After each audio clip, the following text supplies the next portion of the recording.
Beneath the shifting sands of forgotten deserts, where the sun scorches the earth by day and silence reigns by night, there lies a place whispered about only in fragments of lost scriptures. It is not marked on any map, nor guarded by monuments of stone, but hidden deep under layers of time, buried in gold that gleams even in darkness. Those who dared to descend into the depths described the atmosphere as suffocating, as though the earth itself was trying to keep something locked away. What if, beyond the treasures that civilizations left behind, humanity had unknowingly imprisoned forces that were never meant to be free again? Legends tell of angels, creatures of immense light, who once walked among men. Some were revered, others feared, but a few were condemned for defying laws that even heaven itself could not forgive. These were not myths told to children. They were warnings carved in forgotten tongues. And while the world grew obsessed with stories of kings, pharaohs, and empires, another narrative ran silently beneath, the story of imprisoned angels, sealed in tombs of gold, where their essence could neither escape nor perish. For centuries, these accounts were dismissed as allegories, but what happens when myth collides with archaeology? It begins with a single glimmer. A fractured wall beneath a collapsed temple revealed a thin line of golden dust. The explorers thought they had found yet another chamber of forgotten wealth, another opportunity to unveil history's splendor. But gold does not simply spill from stone without reason. The dust shimmered unnaturally, as though it was alive, catching torchlight and scattering it in sharp fragments of brilliance. The deeper they dug, the more they realized they were not opening a chamber. They were breaking a seal. The air thickened as tools struck against the hidden doorway. Some of the workers claimed they heard whispers, a faint chorus beneath the echo of metal against rock. Others dismissed it as imagination, yet none could explain why the torches flickered so violently when the final stone was removed. The moment the opening yawned wide, an exhale of air surged outward, carrying with it a chill that did not belong in the desert. A silence heavier than death followed. Even the wind outside seemed to halt, as if the world itself paused in anticipation.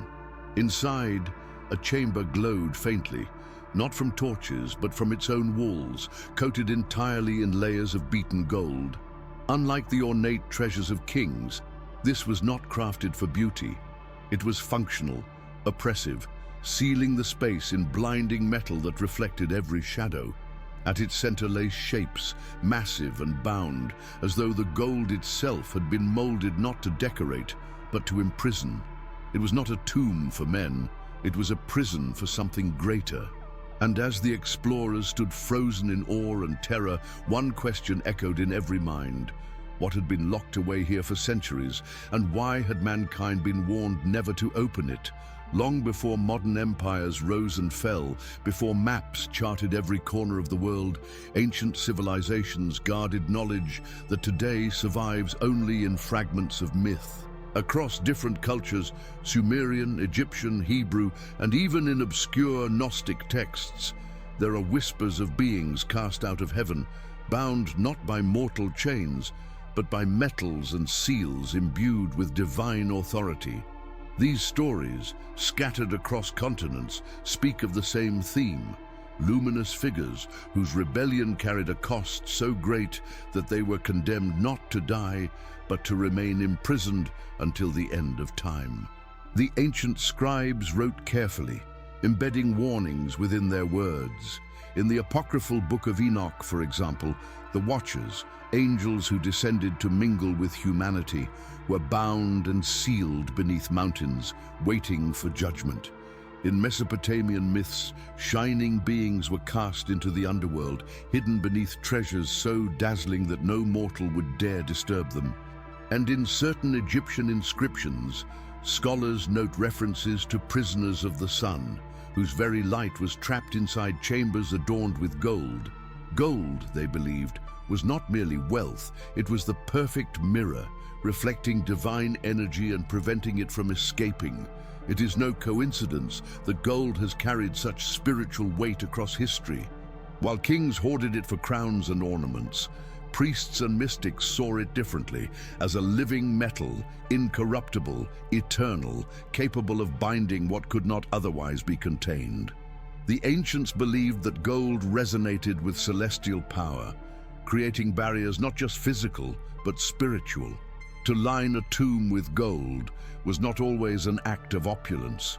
Sometimes it was an act of fear, and fear, more than wealth, is what sealed the chamber the explorers had stumbled upon. The forgotten texts spoke of this place in riddles. One fragment, translated from a crumbling tablet, warned, "They shine too brightly for man's eyes, so bind their fire in the sun's flesh." Another, preserved in the margins of a medieval manuscript, whispered, "The golden walls sing with the cries of those who will never be free."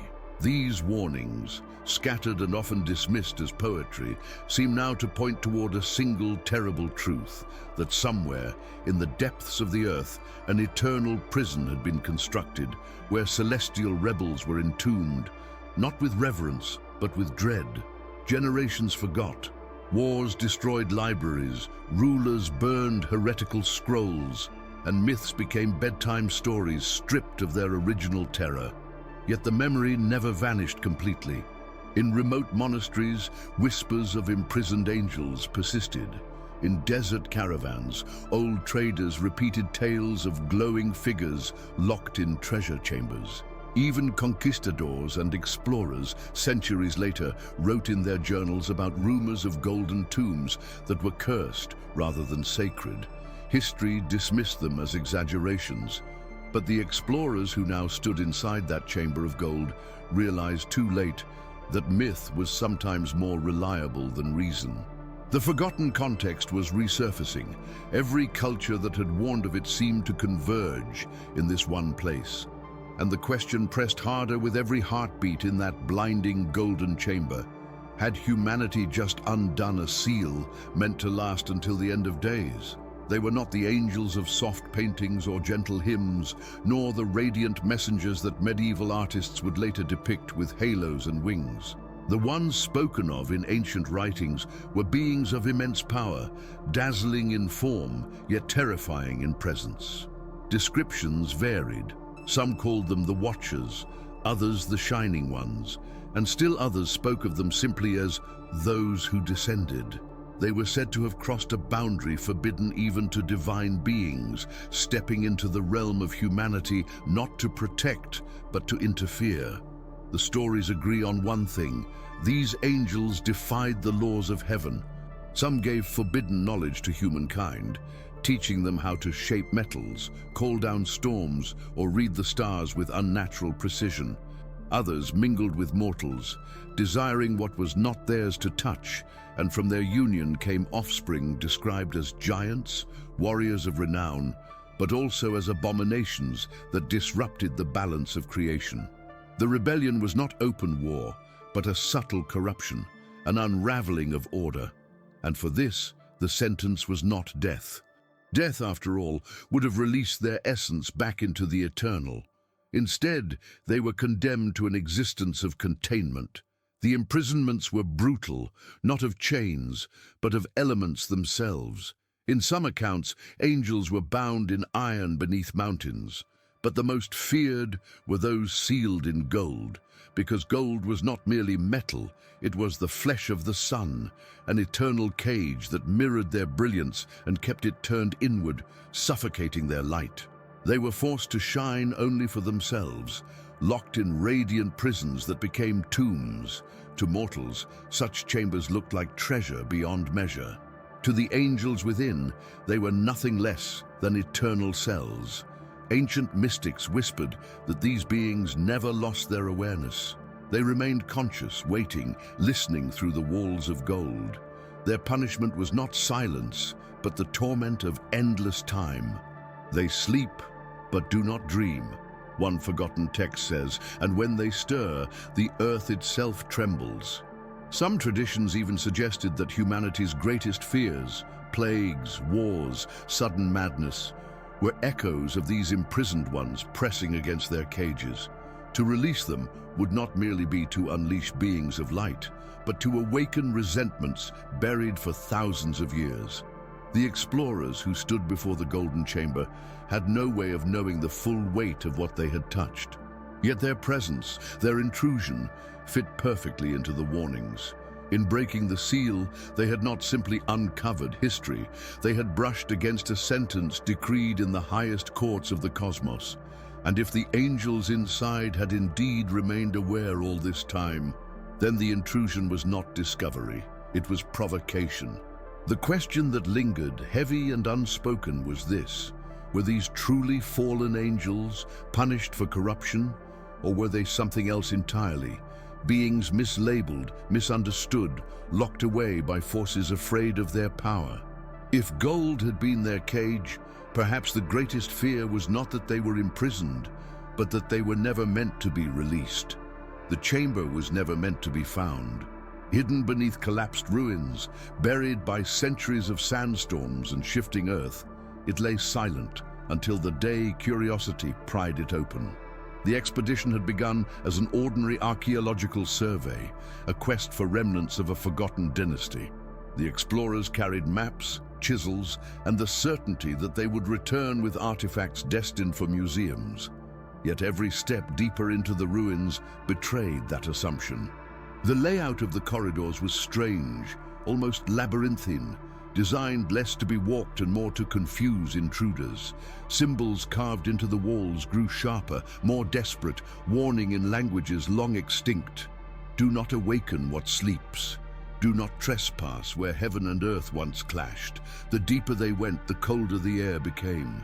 In the heart of the desert, where heat usually pressed against the lungs, they felt instead a chill that belonged to crypts. Some laughed nervously, calling it the tricks of underground drafts, but their voices never carried far. Sound seemed to vanish into the walls, swallowed whole as if the stone itself was listening. By the time they reached the sealed doorway, even the most skeptical among them stood in uneasy silence. The door was unlike anything they had seen, not stone, not wood, but an amalgam of rock fused with shimmering veins of gold that pulsed faintly in the torchlight. It did not look built. It looked grown, as if the earth itself had birthed the barrier. No hinges, no seams, only a slab that breathed menace. Upon it were inscriptions, figures kneeling, wings bound, faces turned away from the sun. And beneath those images, a single phrase etched in jagged lines: they must not rise again. Despite the warnings, the team pressed forward. To them, this was discovery. To history, this was desecration. With every strike of their tools, a resonance echoed, vibrating through their bones. Dust fell in thick clouds, carrying with it the metallic scent of something far older than human civilization. One worker dropped his chisel, swearing he had heard voices in the reverberations. Another claimed the golden veins in the stone shimmered brighter with each blow, as if reacting to the assault. Still, the archaeologists persisted, until at last the seal cracked with a sound that was not merely physical. It was a groan, deep and hollow, like the earth exhaling after holding its breath for centuries. When the barrier finally gave way, darkness rushed out, not the absence of light, but a dense, heavy presence that extinguished torches and left hearts pounding. Then came the cold wind, carrying with it a low hum, almost musical, almost mournful. The explorers staggered back, some clutching their ears, others falling to their knees, and there it was, the entrance yawning wide, leading into a tomb unlike any they had imagined, a place not of death, but of imprisonment. A vault wrapped in gold, not to glorify its inhabitants, but to contain them. What they had uncovered was not treasure. It was a warning made solid. And by stepping inside, they were no longer observers of history. They had become part of the story the ancients had fought to bury forever. At first, the explorers convinced themselves it was only the shock of the discovery. The sudden rush of cold, the unnatural silence, the oppressive darkness, surely these could be explained by natural causes. They lit fresh torches, adjusted their breathing, and stepped cautiously into the golden chamber. But the deeper they ventured, the harder it became to dismiss what was happening around them. The air did not behave as air should. It seemed thicker, heavy, with a static charge that raised the fine hairs on their arms and necks. Every sound was magnified. The scrape of boots against the floor echoed endlessly, while their whispers fell flat, as if the walls decided which noises deserved to linger. Then came the lights. Small at first, faint flickers at the edge of vision, like reflections bouncing off the gold, except there was no source to explain them. One torchbearer swore he saw shapes moving along the walls, silhouettes with wings folded across their backs. But when the others turned, there was nothing. Another described a soft vibration in the floor, as if something immense stirred beneath the chamber, asleep yet restless. They laughed nervously, but the laughter rang hollow. No one wanted to admit the thought pressing into every mind. The warnings carved on the door had not been exaggerations. The first undeniable sign came when a sudden gust swept through the chamber. It was not the draft of air one feels when opening a tomb. This was a surge of wind that roared from nowhere, extinguishing torches, tossing sand and dust into the air, and leaving only the glow of the golden walls to light their terror.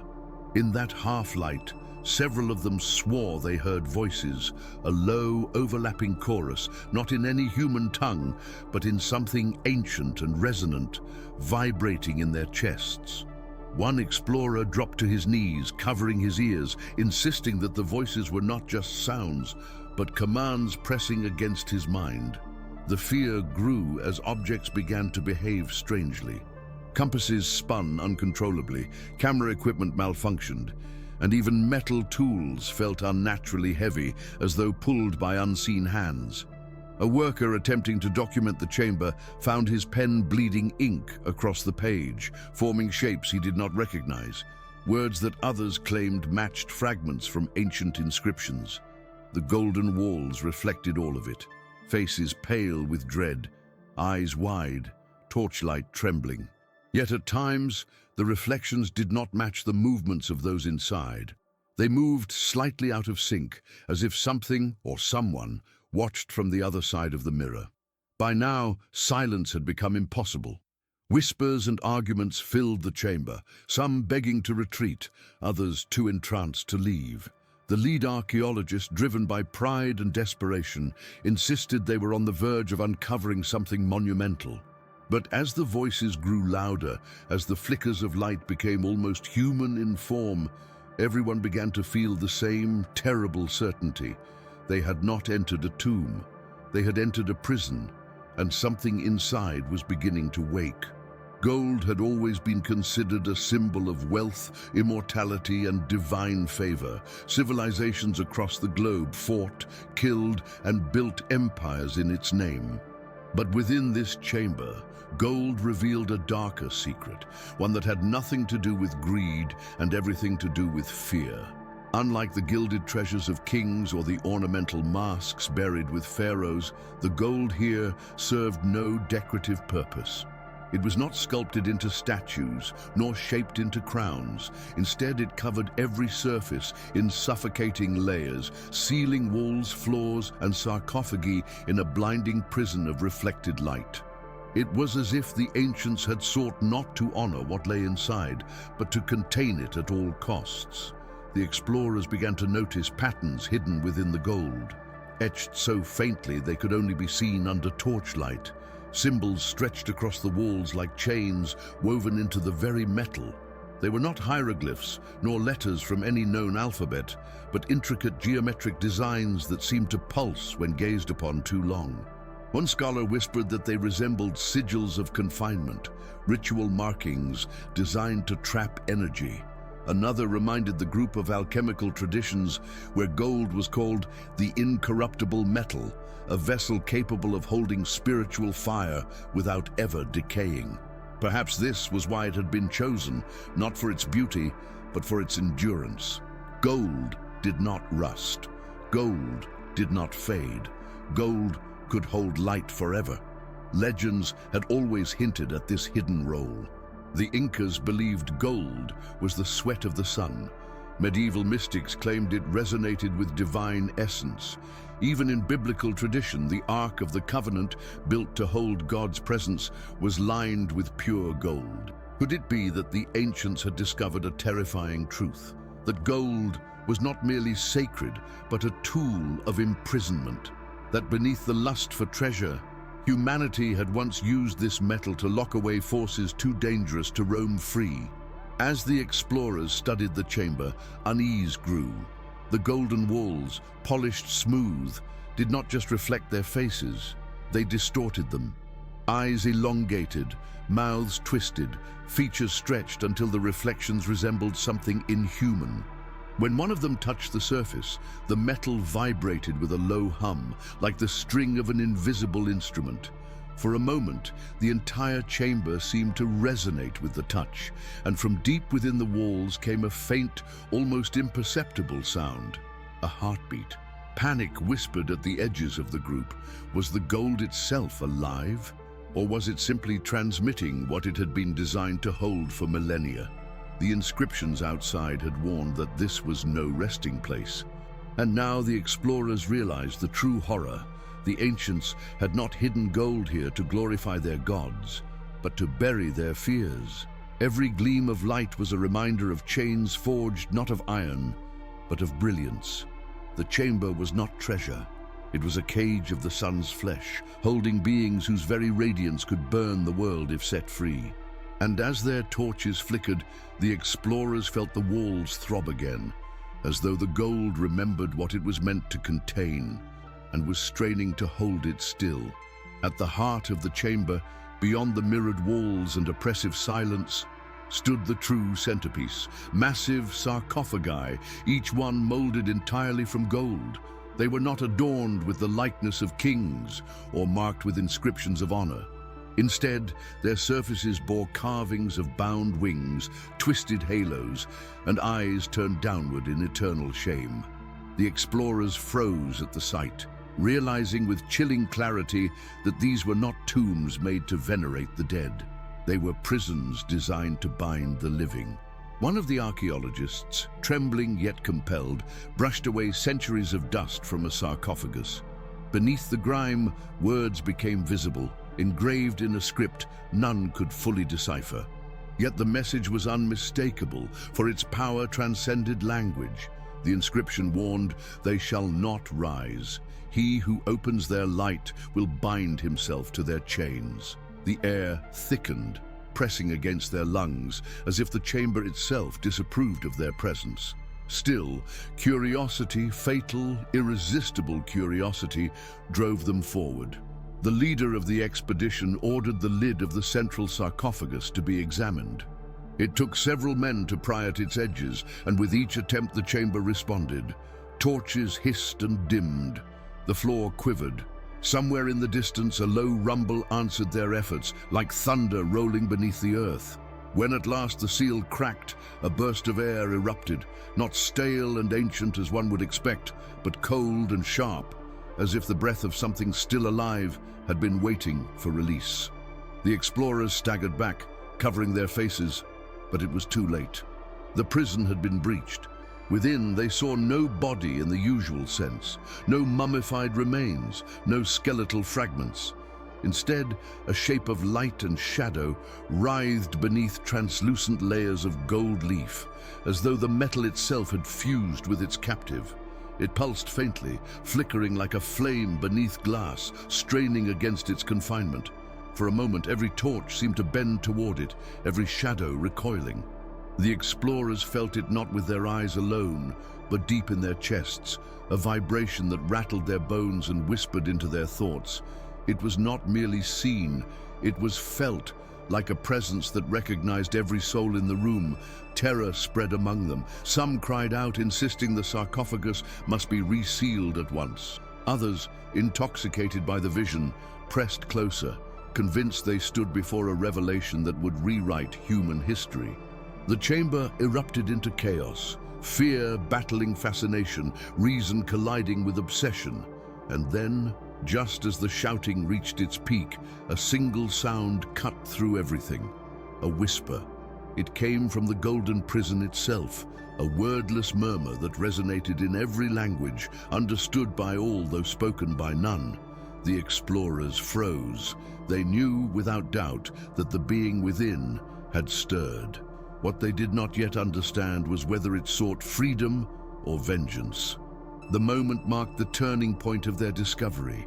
They had not simply uncovered a relic of the past. They had awakened a prisoner whose sentence was never meant to be overturned. From the moment the sarcophagus cracked open, the chamber was no longer the same. It had ceased to be a place of silence and became a living thing, breathing and pulsing with an energy that unsettled every heart within it. The explorers tried to convince themselves that what they saw was only light refracting on gold, that the whispers were tricks of their exhausted minds. But denial could not hold for long. Strange things began to happen, things that no science could explain. The first sign was in their dreams.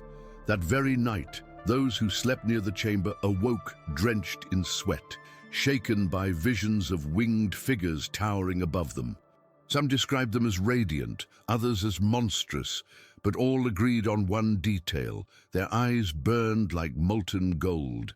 In those dreams, the figures did not speak with words, but with thoughts, filling the dreamer's mind with images of fire, storms, and chains that shattered only to bind again.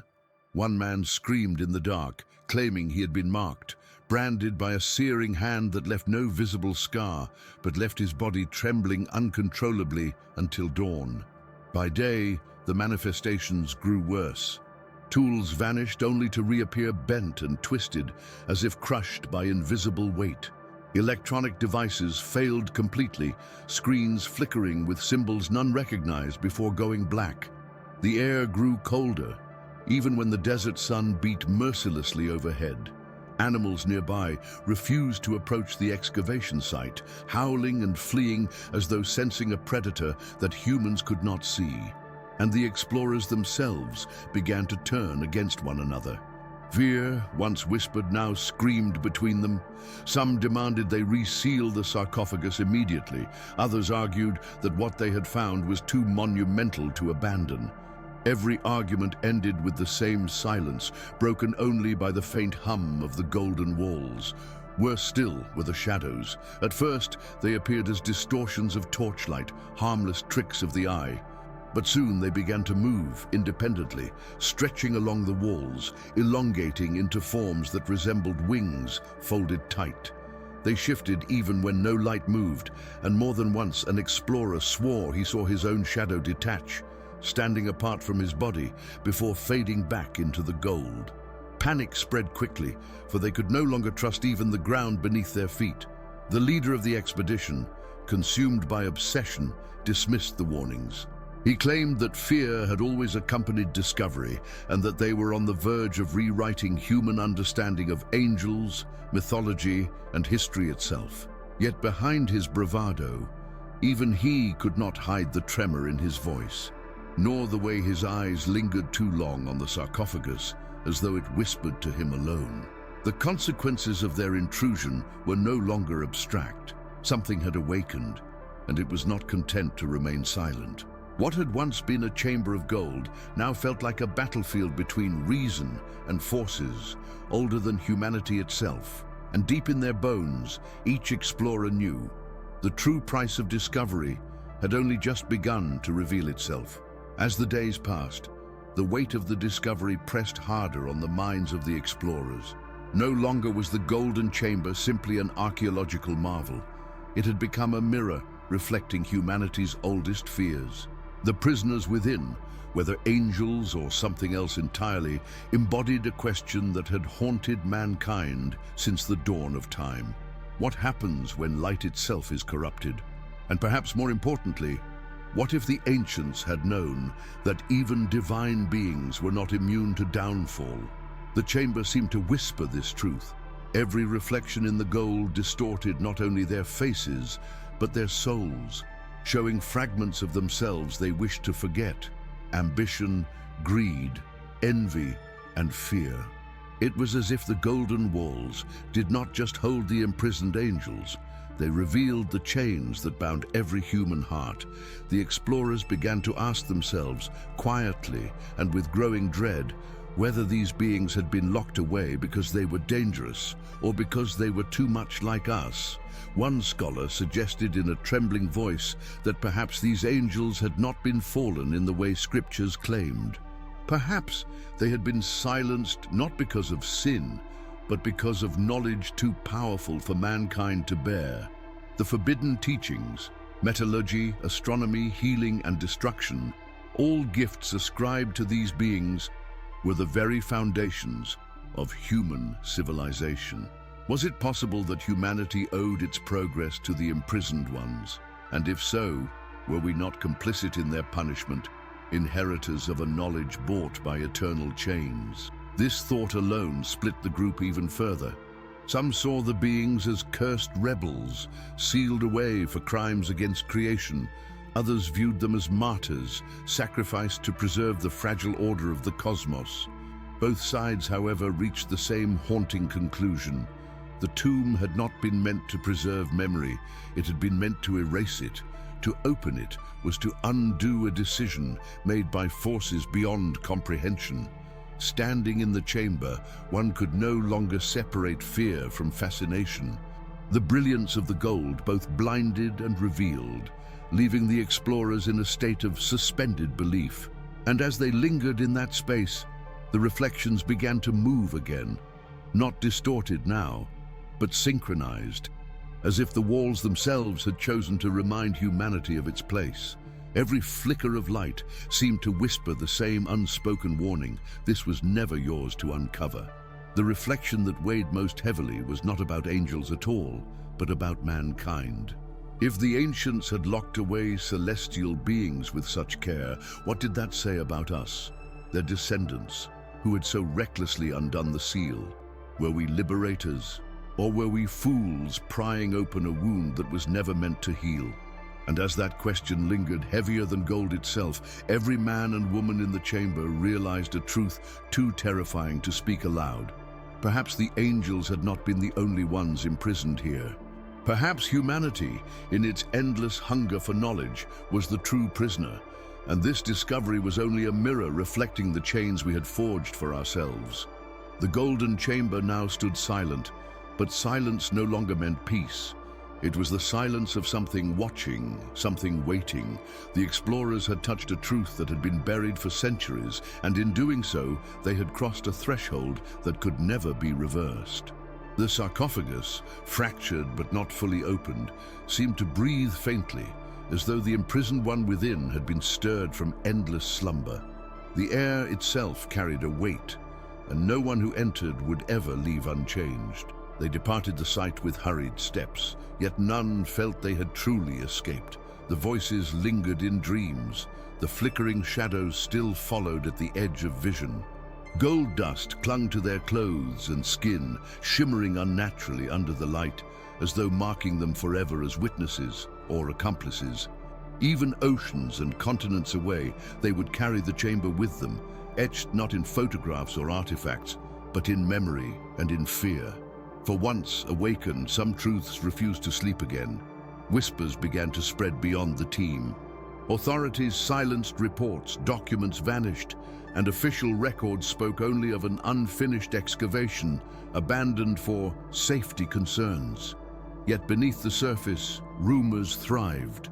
Scholars speculated, mystics warned, and those who had glimpsed the chamber firsthand spoke only in fragments, unable or unwilling to describe the weight of what they had seen.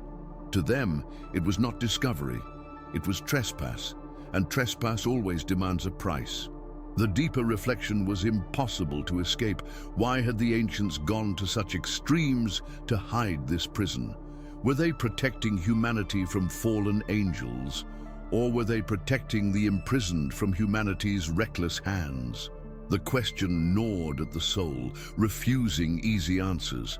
And perhaps that was the true punishment, not knowing whether they had liberated condemned rebels or silenced guardians unjustly chained. In the end, The golden tomb remains a wound in the earth, a place where history, myth, and terror converge. It does not rest in peace because peace was never its purpose. It was meant to contain, to conceal, and above all, to warn. But warnings are only as strong as the will to obey them. And now, after centuries of silence, the world once again stands on the edge of that threshold. So the question turns to us, the ones who listen to this story across time. If you stood before that golden sarcophagus, hearing whispers that spoke in every language and felt a presence older than creation itself, would you walk away?